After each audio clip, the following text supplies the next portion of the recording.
Good evening terrace. तो चलिए आज का जो हमारा बैंक निफ्टी का ट्रेड है उसको थोड़ा सा समझते हैं कि किस तरीके से इस ट्रेड को बनाया गया है, कैसे हमने ट्रेड को कंफर्म किया या फिर ट्रेंड को कंफर्म किया था। सो यहाँ पर कैश का चार्ट है एंड इस साइड में है ऑप्शन का चार्ट। एंट्री, स्टॉप लॉस और एग्जिट वगैरह यहाँ पर आपके सामने मार्क किया हुआ है। हमने 231 पर इसको बाय किया था एंड 286 में हमने इस ट्रेड को कवर कर लिया था। तो चलिए, और आगे बढ़ने से पहले बताना चाहूँगा कि अगर आप इस चैनल पर पहली बार आए हो तो आप चैनल को सब्सक्राइब कर सकते हो, क्योंकि मैं यहाँ पर मेरे ट्रेड का लॉजिक एंड और भी एजुकेशनल कंटेंट यहाँ पर डालता रहता हूँ, ताकि आप लोगों को भी थोड़ा सा कुछ सीखने के लिए मिले और आपके ट्रेड में आप इम्प्रूवमेंट ला सको। तो चलिए, ज़्यादा टाइम ना लेते हम स्टार्ट करते हैं। अब बैंक निफ्टी का चार्ट है आपके सामने। अच्छा, सबसे पहले तो मैं एक चीज़ दिखाना चाहता हूँ। एक मिनट, ओके। अब आज के दिन को छोड़ दीजिए, अगर कल का दिन को अगर आप सिर्फ देखोगे तो कल एक इनसाइड कैंडल बना था, राइट। क्योंकि इसका पहले दिन का जो हाई था कुछ यहाँ पर था एंड लो कहीं यहाँ पर था, और कल इसने एक इनसाइड कैंडल फॉर्म किया था। तो सबसे पहले तो एक चीज़ आप ध्यान में रखिएगा कि जब भी एक इनसाइड कैंडल बनता है तो उसमें कैरेक्टरिस्टिक्स हैं जो कि आपको मैक्सिमम टाइम वही फॉलो होता हुआ दिखेगा। मैं यहाँ पर आपको दिखाता हूँ। फॉर एग्जांपल,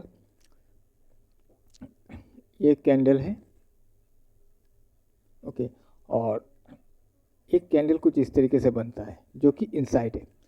तो पहले वाला कैंडल का ये हो गया हाई एंड ये हो गया लो, ओके।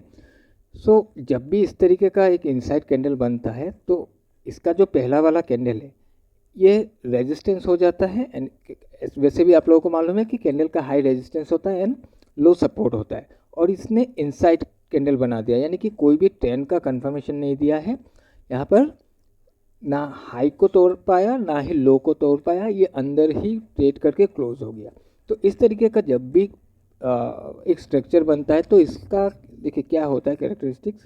ये अगर ऊपर जाएगा तो इसका ये जो ऊपर वाला ये रेजिस्टेंस है वो यहाँ से ऐसे घूमकर ट्रेड करने की कोशिश करता है।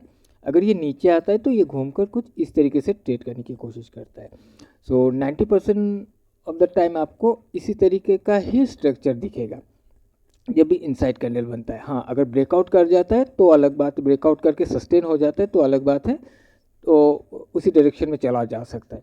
बट ये कोशिश ये होता है कि वो ऊपर से जाएगा तो रिजेक्शन ले लेगा, नीचे से नीचे आएगा तो फिर से नीचे से रिजेक्शन ले लेगा, ओके। अब चलिए आज के दिन को देखते हैं। तो सबसे पहले मैं क्या करता हूँ, इसका जो पहले दिन का कैंडल है मैं इसको यहाँ पर मार्क कर लेता हूँ। इसको थोड़ा सा मोटा कर देता हूँ, ओके।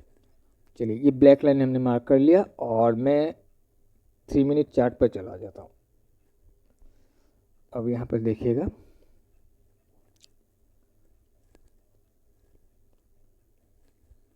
ये यहाँ कहीं ओपन हुआ, ओपन होने के बाद देखिए ऊपर गया, ऊपर से ऊपर जाकर ये सस्टेन नहीं कर पाया, फिर से ये अंदर आ गया, यानी कि ब्रेक इनसाइड हो गया है, राइट। और उसके बाद इसने क्या किया, प्राइस यहाँ से ऊपर गया हाई बना के, फिर यहाँ पर एक लो बनाया, फिर ब्रेकआउट करके ऊपर गया है, लेकिन ये सस्टेन नहीं कर पाया, नीचे आके कहीं यहाँ पर एक लो बनाया है। तो अगर आप यहाँ पर देखोगे तो इसने इस तरीके का एक जिगजैग पैटर्न बना दिया है जो कि है लोअर हाई एंड लोअर लो का, राइट। और फिर यहाँ पर हमें ये ट्रेंड का कंफर्मेशन मिल गया। हमें वैसे भी मालूम था कि ये जो लेवल एक रेजिस्टेंस है यहाँ से ये घूम सकता है, और इसने इसके अंदर ओपन होके ये कंफर्म भी हमें कर दिया है एक जिगजैग पैटर्न के साथ, राइट। फिर प्राइस ऊपर गया, अब हमें एक चाहिए रिट्रेसमेंट। प्राइस रिट्रेस करके गया, जब रिट्रेस करके गया तो आप देखोगे पहला तो ये लेवल हमें मिल रहा है रेजिस्टेंस लेवल। दूसरा, जब प्राइस यहाँ से ये बना हाई, ये हाई बनाने के बाद ये लो बनाया, ये जो कैंडल है मैंने इस कैंडल का रेफरेंस लिया और इस कैंडल को मैंने मार्क कर लिया था।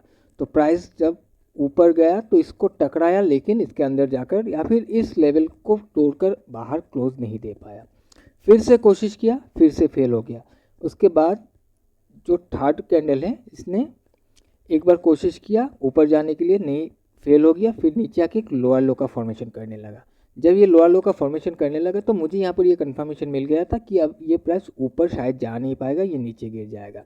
तो प्राइस नीचे लोअर लो बनाने के बाद जब फिर से प्राइस थोड़ा ऊपर गया तो इस एरिया पर हमने एक पोजीशन को बना लिया था पुट में, और फिर आप देख सकते हो प्राइस यहीं से नीचे आया, एक फ्रेश लो बनाया, फिर ऊपर गया, इसी लेवल को टकराया, टकराने के बाद फिर से रिजेक्शन लिया और एक तरफा मूवमेंट एक हमें यहाँ पर दिखाई दिया और हमने यहाँ कहीं हमारा प्रॉफिट को बुक कर लिया था। अच्छा, यहाँ पर बुक करने का भी रीज़न ये था कि देखिएगा एक तरफा यहाँ पर मूवमेंट आया, उसके बाद यहाँ पर एक ग्रीन कैंडल बनने लगा था, यहाँ पर इसको भी ब्रेक करने लगा था और मुझे ऐसा लग रहा था कि जब प्राइस यहाँ से गया था, मैं इसको थोड़ा सा डिलीट करता हूँ, मैं थोड़ा इधर आता हूँ। ओके, यहाँ से जब प्राइस यहाँ तक गया था तो इसको ब्रेकआउट करके गया था, तो ये जो ब्रेकआउट करके गया था यहाँ से एक टकरा कर ये रिट्रेस कर सकता था, राइट। यहाँ से कुछ इस तरीके के रिट्रेस करके फिर ये गिर सकता है, बट मैं यहाँ पर कोई रिस्क नहीं लिया क्योंकि मुझे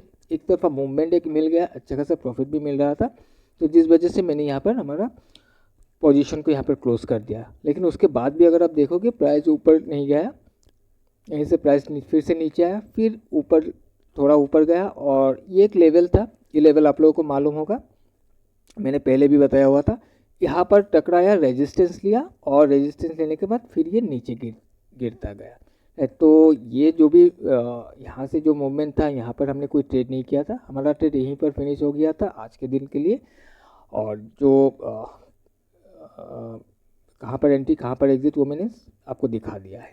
सो आई होप कि आपको समझ में आया होगा स्ट्रेट को कैसे बनाया गया है, कैसे हमने यहाँ पर ट्रेंड को कंफर्म किया है। और मेरा व्यू वैसे भी सेल साइड के लिए ही था और ओपनिंग में भी हमें कंफर्मेशन दे दिया है और स्ट्रक्चर भी कुछ ऐसा ही बन रहा था लास्ट ट्रेडिंग सेशन में।